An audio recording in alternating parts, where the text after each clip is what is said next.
Net force on charge at the middle of the figure, बीच वाले charge पे net force निकालना है सारी फिगर्स में, जिसमें से force equal to k q1 q2 by r square होता है। इसमें जो पॉजिटिव चार्ज है, जो सेम नेचर के चार्ज होते हैं वो एक दूसरे को रिपेल करेंगे, और जो डिफरेंट नेचर के चार्जेस हैं वो अपनी डायरेक्शन में चार्ज को अट्रैक्ट करते हैं। इसमें जो प्लस क्यू चार्ज है, प्लस क्यू चार्ज को इधर डायरेक्शन में शिफ्ट करेगा, ये वाला चार्ज इधर डायरेक्शन में करेगा, ये वाला चार्ज इधर डायरेक्शन में करेगा, और ये वाला चार्ज इधर डायरेक्शन में करेगा। सारे फोर्स इक्वल मैग्नीट्यूड के होंगे क्योंकि चार्जेस के मैग्नीट्यूड सब में सेम है।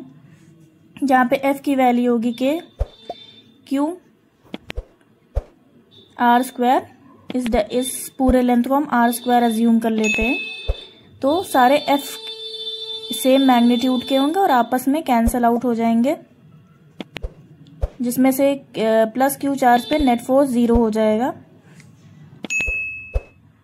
इसमें मिडिल वाली हेक्सागन है, इसमें सबसे ज्यादा इंपॉर्टेंट पार्ट ये होता है कि इसकी सारी लेंथ इक्वल होती है, जो लेंथ इसकी होगी वही लेंथ इसकी भी होगी। इसमें ये वाला प्लस क्यू चार्ज इसको इधर रिपेल करेगा, ये वाला इसको इधर करेगा, ये इसको इधर करेगा, सब अपोजिट डायरेक्शन में करेंगे। ये वाला प्लस क्यू चार्ज इसको इधर रिपेल करेगा और ये वाला इधर करेगा।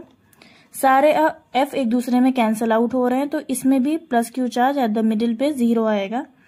इसमें सबसे रिमार्केबल पॉइंट ये होता है कि जो भी सिमेट्रिकल फिगर्स होते हैं उनके जो सेंटर पे चार्ज होता है, वो अगर सराउंडिंग के सारे चार्जेस इक्वल मैग्नीट्यूड के होते हैं तो उसका नेट फोर्स जो होता है वो 0 ही आता है। तो उसको डायरेक्ट भी किया जा सकता है, ये भी सिमेट्रिकल है पूरा, प्लस क्यू यहाँ पे भी, यहाँ पे भी है, तो इसमें सारे फोर्स की मैग्नीट्यूड इक्वल ही आएगी। तो इस पे भी F नेट 0 ही होगा इस चार्ज पे, क्योंकि ये भी सिमेट्रिकल पॉलीगन है। यहाँ पे इसमें F नेट निकालना है जब एक कोई चार्ज नहीं दिया होगा एक साइड पर। इसमें यहाँ पे प्लस क्यू चार्ज है, माइनस क्यू है, ये इसको इधर अपनी तरफ अट्रैक्ट करेगा, माइनस क्यू और प्लस क्यू आपस में अट्रैक्ट होंगे, ये वाला चार्ज इसको अपनी तरफ अट्रैक्ट करना चाहेगा, ये इसको इधर से रिपेल करेगा। यहाँ पे कोई भी चार्ज नहीं है, तो यहाँ पे हम क्या कर सकते हैं, हम प्लस क्यू और माइनस क्यू दोनों मान सकते हैं यहाँ पर। तो आपस में जब कंबाइन होंगे तो नेट यहाँ पे फोर्स 0 ही आएगा, नेट चार्ज भी बोल सकते हैं। तो ये इसमें जो पॉजिटिव चार्ज है वो इसको इधर शिफ्ट कर देगा, और जो माइनस क्यू चार्ज है वो अपनी तरफ अट्रैक्ट कर लेगा। जो भी F है वो आपस में कैंसिल आउट हो जाएंगे, ये F बचेगा जो नेगेटिव चार्ज ने अपनी तरफ क्रिएट किया है, वही F नेट फोर्स होगा प्लस क्यू चार्ज पे जो मिडिल में है।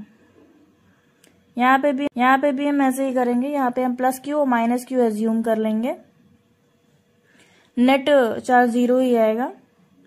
बीच वाले चार्ज में ये वाला फोर्स इसको इधर रिपेल करेगा, ये अपनी तरफ अट्रैक्ट करना चाहेगा, ये रिपेल करेगा तो ये भी इसकी तरफ ही आ जाएगा, ये वाला भी रिपेल करेगा तो इधर की तरफ रिपेल करेगा, ये वाला अपनी तरफ अट्रैक्ट करेगा क्योंकि ये माइनस क्यू है, ये प्लस क्यू इधर की तरफ इसको करेगा, और ये वाला माइनस क्यू अपनी तरफ अट्रैक्ट करेगा।